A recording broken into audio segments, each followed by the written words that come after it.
Okay, so we're going to move on to Chapter 6. Chapter 6 deals with the field of decision analysis. And what it basically does is gives us a non-subjective way to look at a set of decisions. So we've all been presented with a set of decisions and we apply some various criteria. Maybe it's, we ask people their opinion, we look at the potential reward, the potential risk. This gives us a method to take a set of decision alternatives and apply some non-biased mathematical criteria to it to come up with a decision. Okay? So the field of decision analysis provides a framework for making important decisions.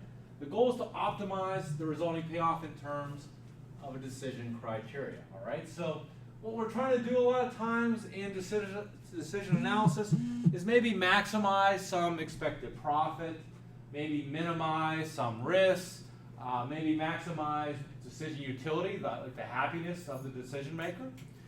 We're going to use a tool for this, and this tool is something called payoff table. What a payoff table is a table, and on the rows we'll have a set of decision alternatives, like these are the possible decisions I can make. And on the columns we'll have the possible future states of nature, like the things that could happen that influence that decision. Where they intersect is the payoff. Okay? So for example, let's take a look at a payoff table. This would be a payoff table, and this would say, if I make decision 1, and this state of nature means something that happens in the future, occurs, I get this payoff. If I make decision 3 and this state of nature occurs, I get this payoff. So probably makes a little bit more sense when we apply it to an example. And this is a good example.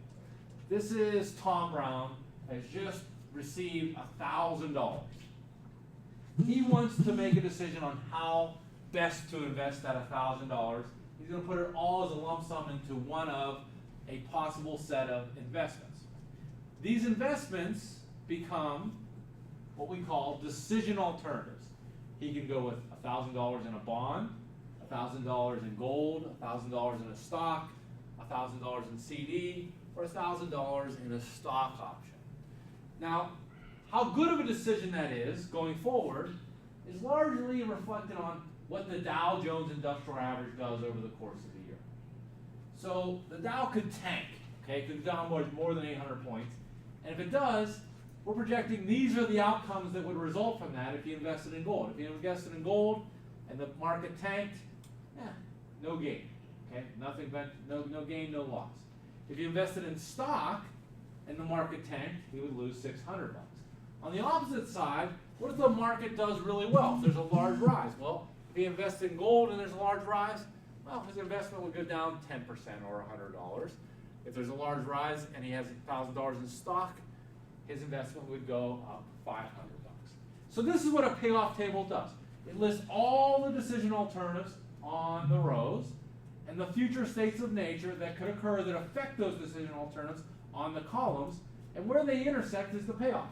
If we decide this and this happens, we get this payoff. Does that make sense? So if we look at this, if you were presented with this payoff table, you were Tom Brown, Troy, what would you choose to invest in? And you can't be wrong, Troy.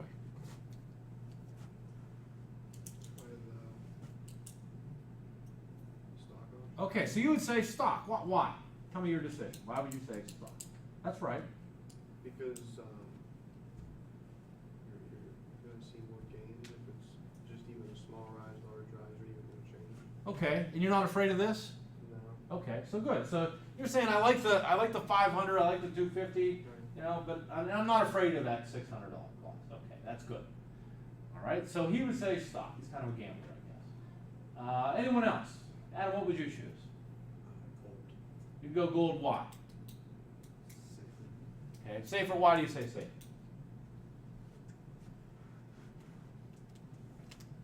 You don't see as large fluctuations, right? You don't see $500 is a nice return, losing $600 is a bad return. Looks like the worst case scenario with gold is we lose $100, and the best case scenario is $300, right? Anyone else? Would anyone else go with anything differently? So we had stock, we had gold, anything else? Michael? I guess ultimately, I'd play it conservative and go with a CD account. All right, so CD, 6% interest. Doesn't even pay 6% anymore, right? But 6%. FDIC insured up to 250,000. 60, 60, 60, 60. Okay.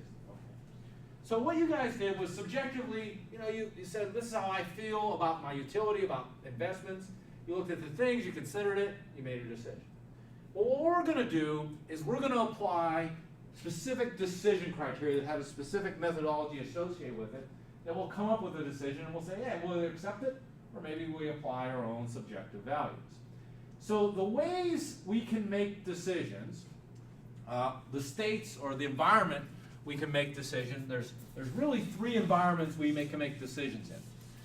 The first one is we can make decisions under a state called certainty, meaning I know, I don't know if I spelled that right, certainty, maybe not, but I know what's going to happen, okay?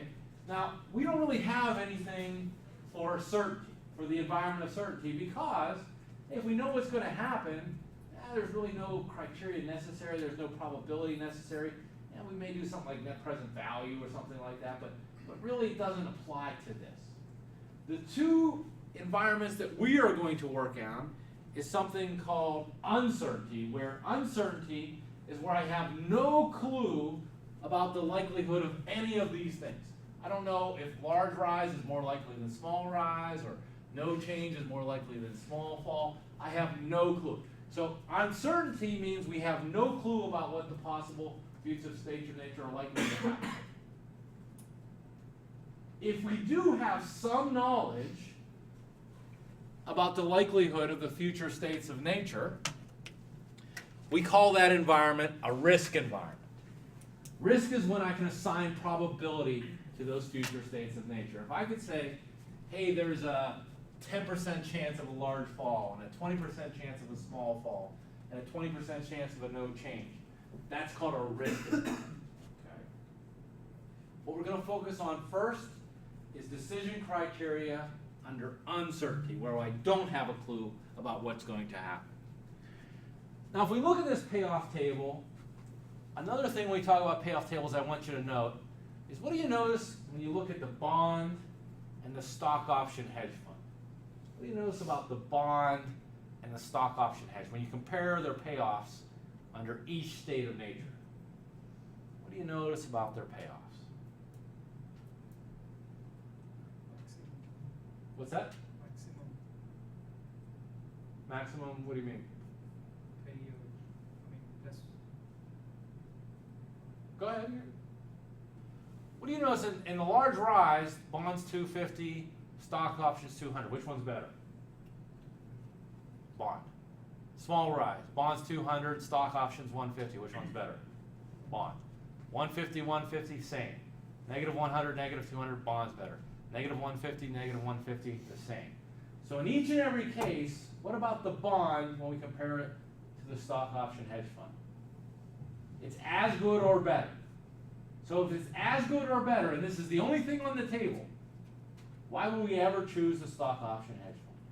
We call that the bond fund dominates the stock option hedge fund, or the stock option alternative is dominated by the bond alternative. Okay? So if that's the case, oftentimes we'll just remove them, right? Because in every case, when we apply a systematic approach, if this is better in every damn case, well, why would we ever choose it? Okay, as good or better. So we remove it from the equation. All right, so I think I talked about this. Decision making under uncertainty, the future states of nature are assumed unknown. We have no clue about them. No, I didn't spell certainty wrong. Decision making under risk, there is some knowledge of the probability of the states of nature occurring, so we can assign a probability to it. And then finally, decision making under uncertainty, which we'll deal with first, is I have no knowledge about the probability of the states of nature occurring. All right, so let's take these one at a time. Under uncertainty, we're going to apply 4 different decision criteria. the 4 criteria we're going to apply are the max and min, okay? That fits both a pessimistic or conservative type of decision maker. We'll go through that criteria. The minimax regret, which is also geared toward pessimistic or conservative, but it's a little different way of looking at things. The max, which fits a very optimistic or aggressive person, maybe like a Troy, right? And finally, the principle of insufficient reasoning, which is kind of neutral. Okay, it's kind of right down the middle. So let's take a look at these. The first one says it's the max and min criteria. The criteria is based on the worst case scenario. So this is like a pessimistic, conservative approach. A pessimistic decision maker believes that the worst possible result will always occur, and a conservative decision maker wants to lock in some minimum payoff. So what we do is we look at all the decisions, okay, and we look at the worst case scenario. So if I look at gold, what's the worst case scenario? Lose $100. Bond, what's the worst case scenario? Lose $150. If I look at stock, the worst case scenario is lose $600. If I look at CD, the worst case scenario is gain $60. So look at the title of that approach. It says max a min. We take the maximum of all the minimum payoffs, and that's our decision. So in this case, if we employed the max a min approach, what would our decision be?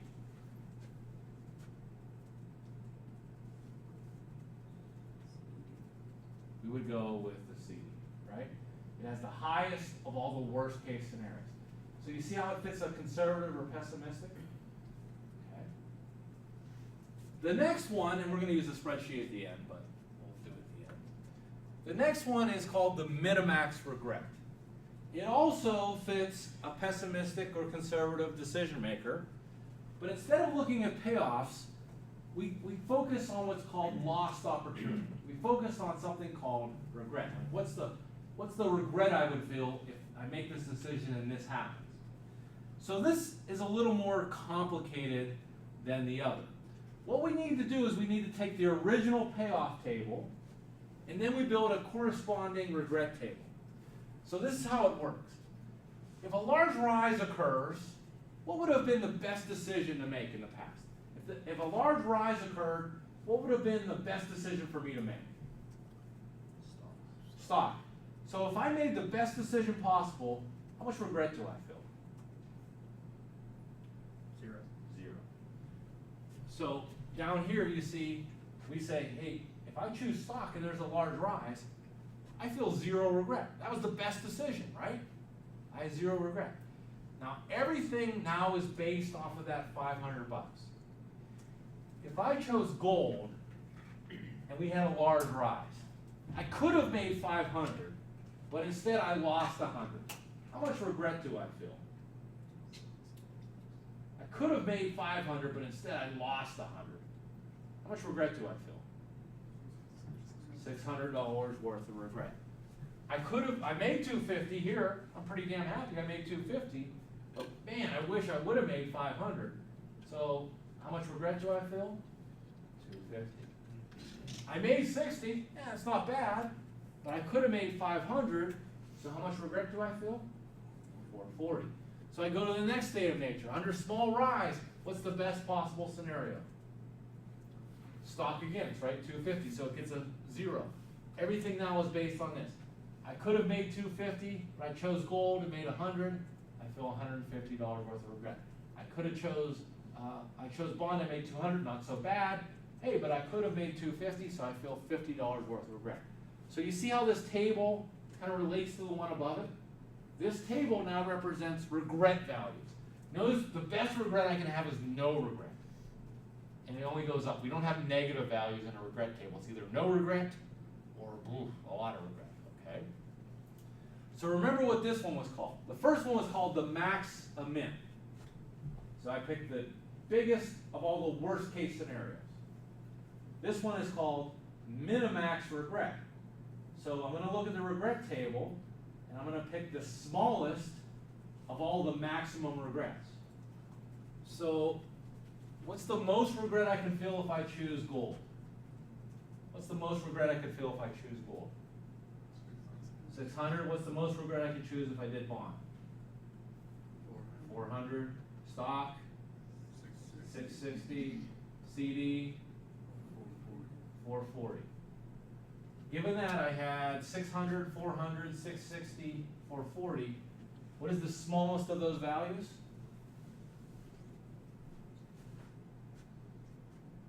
What is the smallest of those values? 400. My decision would be go with the bond. Does that make sense? Yes, no? First one was max and min. Based on the payoff table, I picked the maximum of all the worst case scenarios. Next one is called minimax regret. So I build the regret table first, and then I pick the minimum of all the maximum regrets. Okay, the minimum of all the maximum regrets. This one I'm trying to minimize my regret. Okay, we're going to do all these.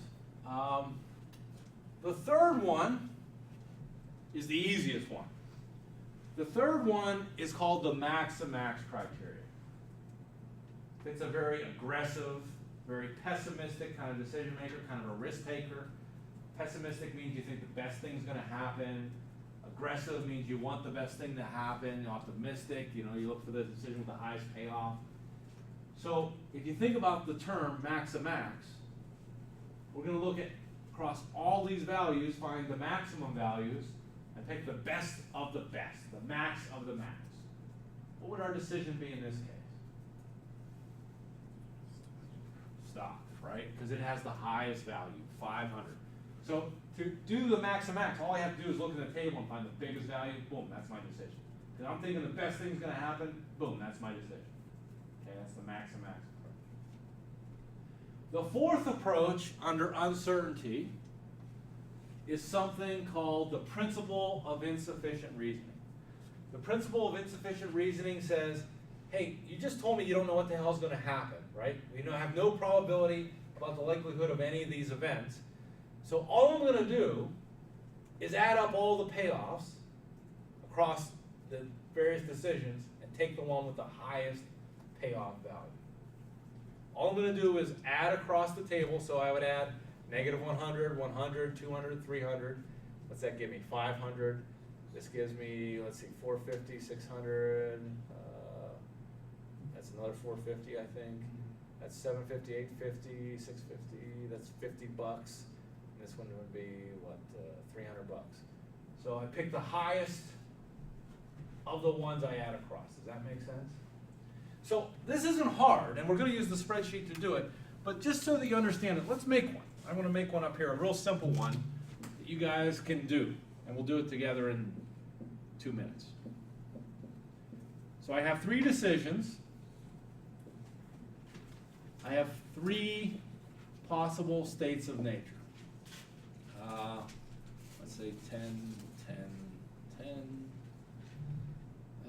Let's say 50, 0, -70. Let's say it's 10, 40.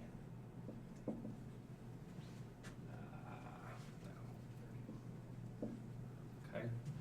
So we have 4 decision criteria. I want you to apply those 4 decision criteria to this payoff table. So if I make decision 1, I'm going to get $10 no matter what. If I make decision 2, I can get 50, I could get 0, I could get negative 70. If I make decision 3, I could lose 10, I could make 40, or I could make 30. So the 4 decision criteria were the max and min, the minimax regret, the max and max, and the principle of insufficient reason.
All right, so under max and min, we want to pick all the worst case scenarios. So under decision 1, the worst case scenario is 10.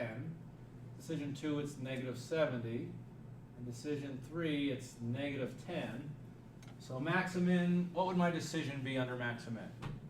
Pick the best case of all the worst case scenarios. D1, very good. Min and max regret, I need to build a regret table that models this. So if state of nature 1 happens, what was the best case situation? Decision 2. So I feel 0 regret. Everything is now based on that. I made 10, but I could have made 50. I feel $40 worth of regret. I lost 10, but I could have made 50. $60 worth of regret. 40 is the best case under the second one. This is 40. This would be 30. This is 0. This would be 100, and this would be 20. Does everyone see where those values came from? So min and max regret. The most regret I could feel here is 40. The most regret I could feel here is 100. The most regret I could feel here is 60. So under min and max regret, once again, it says to choose what? Decision 1. Max and max is easy. Go big or go home. Under that, what would I choose? D2, the biggest value. And the principle of insufficient reasoning, I add across, so this is 30. This would be -20. And this is 60. So under the principle of insufficient reasoning, which one do I go with? Decision 3. Now, you might say, hey, it's kind of odd that we have 4 different criteria, 3 different decisions, but think about it. They're all looking at the same situation a little bit differently. The 2 that are pessimistic both converge at decision 1. Now, if you have a model like this, and you think about like, hey, 3 out of the 4 are saying this is the right decision, then hey, that helps inform my decision because you're saying the only case where this wouldn't be the right decision is if I look at it really optimistically, or if I look at it, really pessimistically. So this can help inform your decision as well. Don't have to be guided by it perfectly, but it can help inform your decision. Okay, does that make sense? Now, so we talked about decision making under risk. The other thing that we can have under uncertainty, is decision making under risk, okay, which is a little bit different.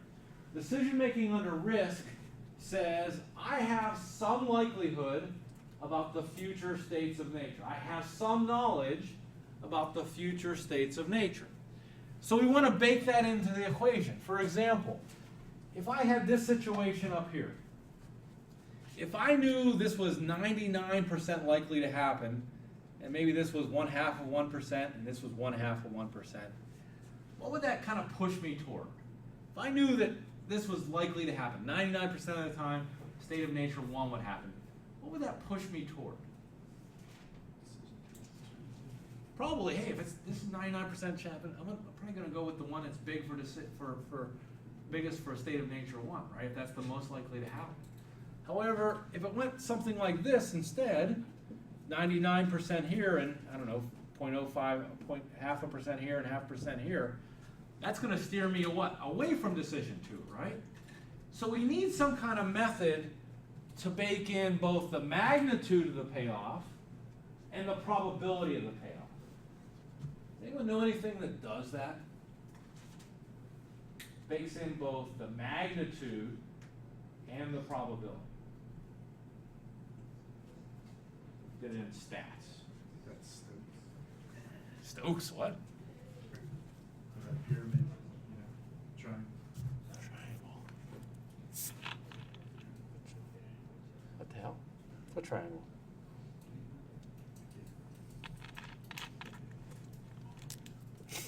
You remember something. We're going to talk about expected value or expected payoff. Okay? What is expected value? What is expected payoff? Well, under expected value or expected payoff, we take the probability of each outcome times the payoff of each outcome and sum it up. So, for example, and I'm going to use numbers here that maybe are easier for me. So if I had this payoff table, and someone told me this was 70% chance of this, 20% chance of this, and 10% chance of this. What I would do for each of these is figure out an expected value. Like, what do I expect it to be? So for the first one, I'd take 70% times 10 plus 70% times, or 10% times 20% plus 10 times 10%, and I'm going to get 10. But now I need to weight this one. So 70% times 50 plus 20% times 0 plus 10% times negative 70. So I took the probability times each of these three payoffs, and I sum them together. This is, what, 35 plus 0 minus 7. That gives me $28. So far, which one is the better? Decision 2. Let's look at decision 3.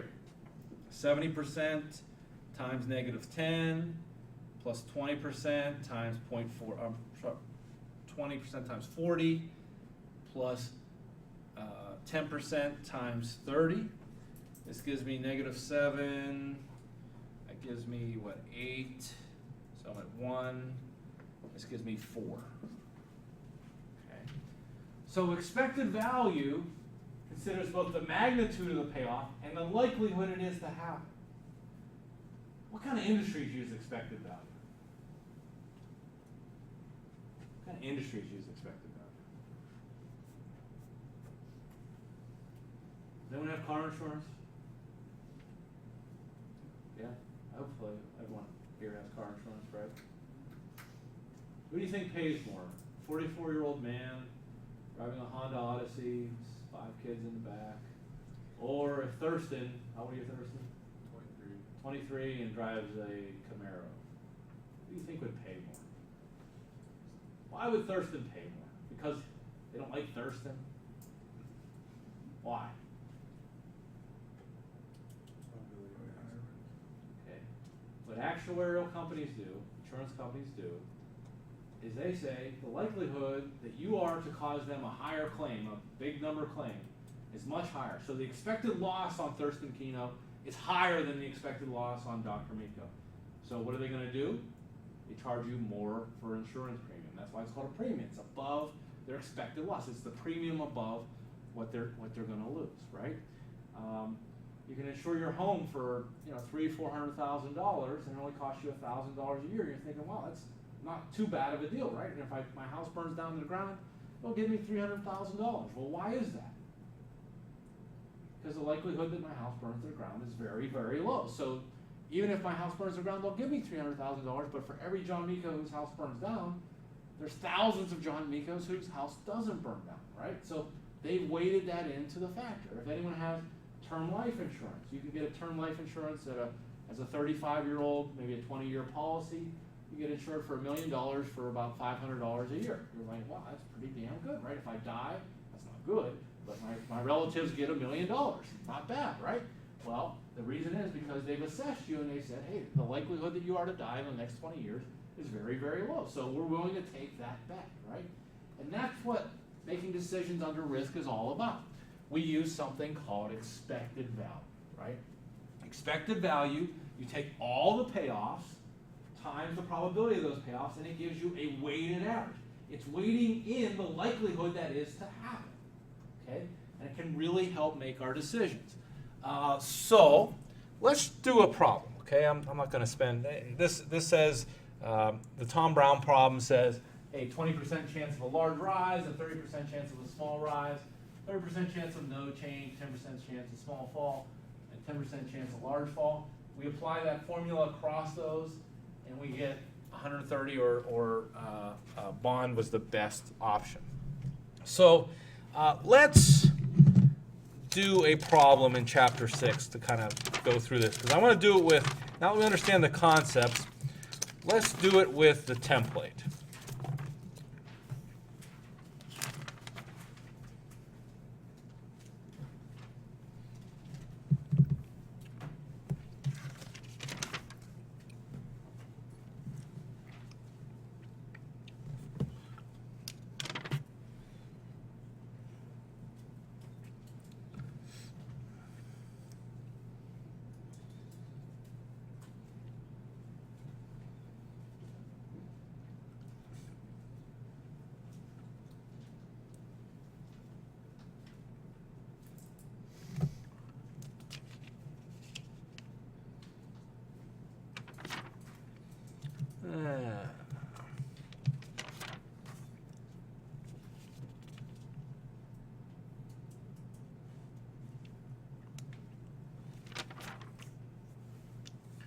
well, let's just use my template.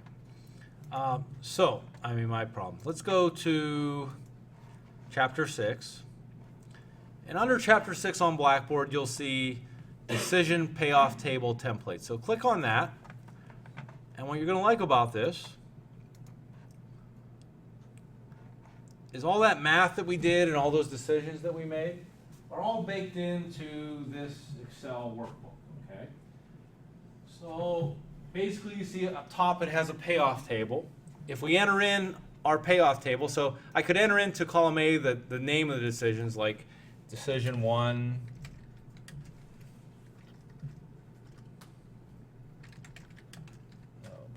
decision 1, 2, and 3. Okay, and I could say what these states of nature are. I don't know, chaos, success, and luck. Okay, and then we enter in our payoffs. So our payoffs are 10, 10, and 10 for the one I have on the board. And for decision 2, it's 50, 0, and negative 70. And for decision 3, it's negative 10, 40, and 30.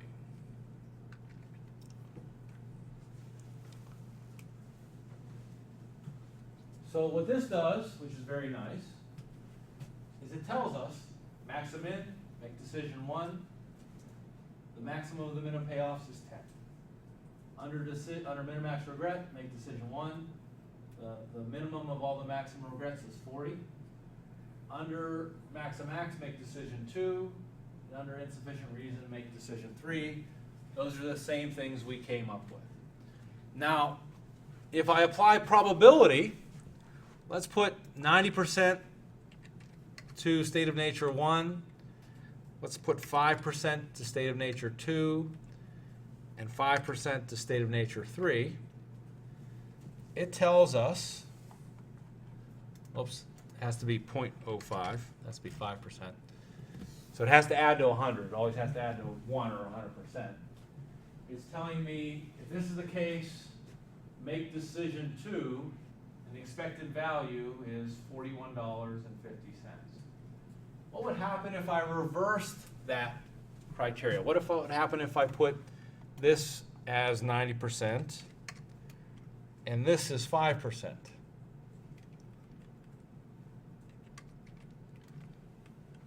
It changes my decision, as we said on the board, to decision 3. Why does it change it to decision 3? Because now it's saying, hey, this is most likely to happen, so go with decision 3. But an expected value is $28.50. So this template is enacting those decision criteria for you. But I want you to understand those decision criteria. Okay? But it's mathematically doing all those things behind the scenes for us. Right? A couple other concepts before we go. Expected value, we all know what expected value is. This is decision-making criteria under risk. Expected value, EVPI, is expected value of perfect information. What this is calculating out is, if we knew exactly what was going to happen, how much is that information worth to us? So right now my expected value is $28.50. If I knew what was going to occur, how much is that information worth to me? What's the premium it's worth to me? In this case, it's $3. Because the way that calculates that out is it says, all right, if I knew this was going to happen, I would choose 50. If I knew this was happen, I was going to choose 40. If I knew this was going to happen, I'd choose 30. What is the expected value of all the right ones? And subtract that from what we have. Subtract what we're getting right now from that value. It's the premium above what we are getting right now. So the expected value of perfect information is $3.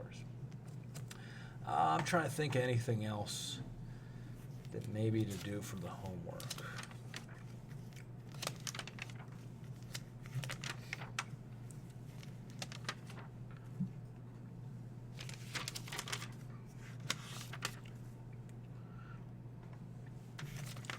Tell you what, before we go, let's do one.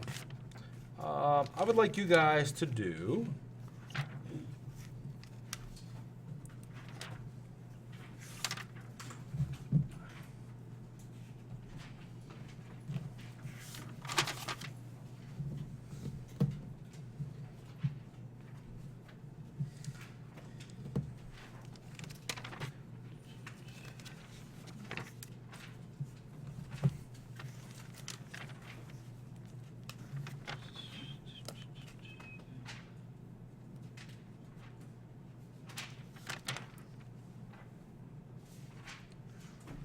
I'd like you to do number 1 on page 375. I'll put it up on the screen here.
Okay, so the campus bookstore at East Tennessee State must decide how many econ textbooks to order for the next semester.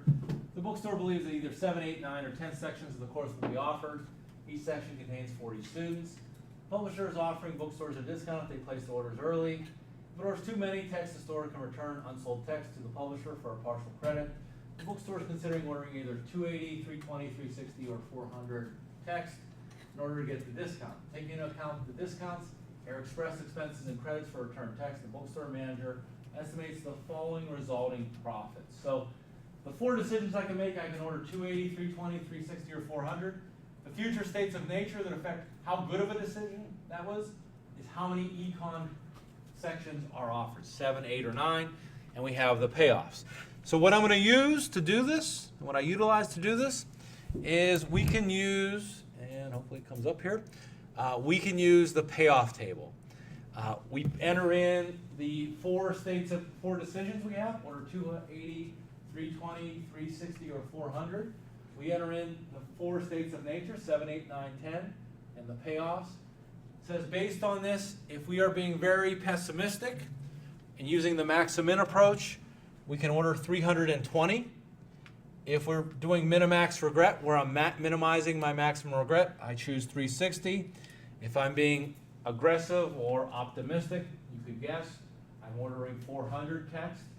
Principle of insufficient reasoning, which is kind of in the middle road, I'm ordering 360 text. Now it doesn't give it to me, but assume that I knew the likelihood of 7 sections was 60%. 8 was, let's say, 20%. And let's say 10% for both 9 and 10. Well, based on that, the one that has the highest expected value would be order 320 textbooks, and our expected payoff is $2,792. So that's all the further I'm going to go tonight. The homework is on Blackboard, and you don't have to do it all, but I would like you to do a handful. Let's see, number 2 is a continuation of number 1, so you don't have to do that. I'd like you to do for sure, do 13.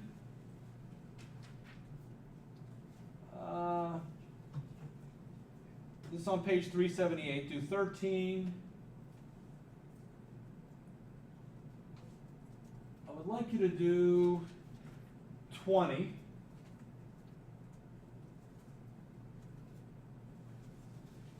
I would like you to do 22. It's not up there, but I'd like you to do 22.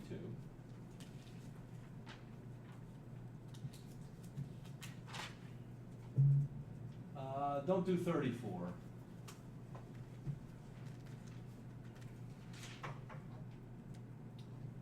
And number 14. Do number 14 as well. And that's using your templates. Next week, I will go over that homework, and we can still go over Chapter 5 homework. If you haven't had time to look at that yet, and do get some time this week, and have some problems on Chapter 5 that you want to go over, we can ask about that at the beginning of next class as well. Next week, we're going to go into Chapter 7, forecasting, and we'll also talk about your final project as well, which is due the final week of class, which is, I don't know, it's on the schedule, but it's a ways off already. So, have a good evening. Drive safely. 6 weeks. I guess it's not that far out.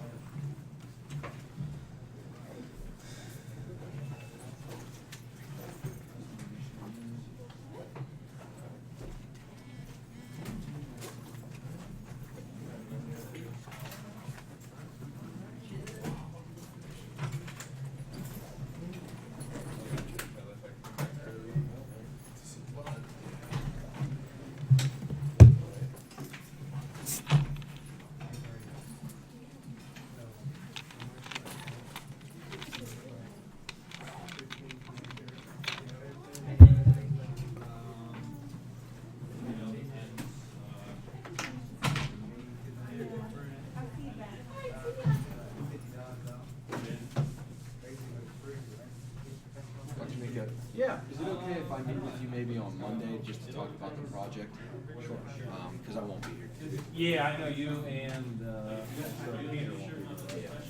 Yeah, that's fine. I'll record. Because that will be online, right? We'll watch it. Recording online. Yeah, I'll record as well. Yeah. I'll email you. Just if I can stop in even just for a couple minutes, just to go over the project. Yeah, sure. Are the players excited about it? I think so. Yeah, you know, I was talking to him. I was talking to Earl and Eric. I congratulated them.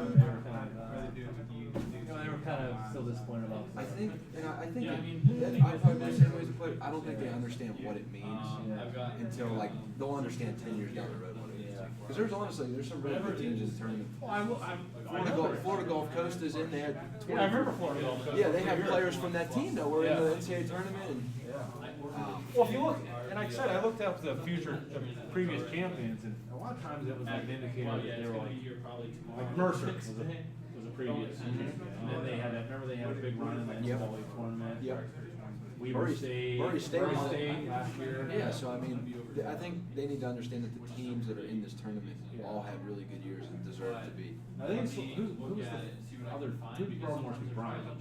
Yeah. They didn't choose Brian. Who shows up? So that's another thing. You know what I mean? Like, if they won't probably choose Ron White, maybe they will. I don't know. I mean, They must have saw something in it, right? exactly. I mean, I think. I mean, a game in Loretto is not going to be a huge draw. It's not like they picked like a city. Right. So And I think it has to do with the story of these players, how they went from I think it does. 3 wins to 5 Yeah. wins to. You think so? I think that's what Coach Krimmel told them. That I think Yeah. the guys on the committee follow it all year and they like the story of these guys. Yeah. And I found out if we win the first round game, we'll have a second round game at home too. No. So. Because I know it's all regionalized. Yeah, it is. You're not going to play Florida Gulf Coast We second want round. to play them until probably the third Yeah. round or something like that. But How do you know though that we have? I mean, how do you know that we have a second round game here? I think the tournament. They set all that up. They set all that up in advance. Because I think they asked, like, can we host a game? Yeah. The first round, and I think they said yes, and then I think they asked too, like, well, if you win, then host a second round game. And they told them, yeah, so. I think that would be Friday night, I think it would be. So I think it's Tuesday, Friday we would play. When's the NCAA tournament? Thursday. The playing games start Tuesday, but the big games start Thursday.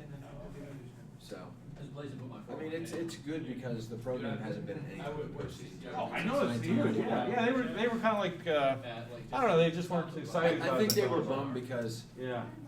Well, I told him. I said, guys, you got to realize this is big. You know. Yeah. So. I like the one, and Ben Malone kind of said it. He's like,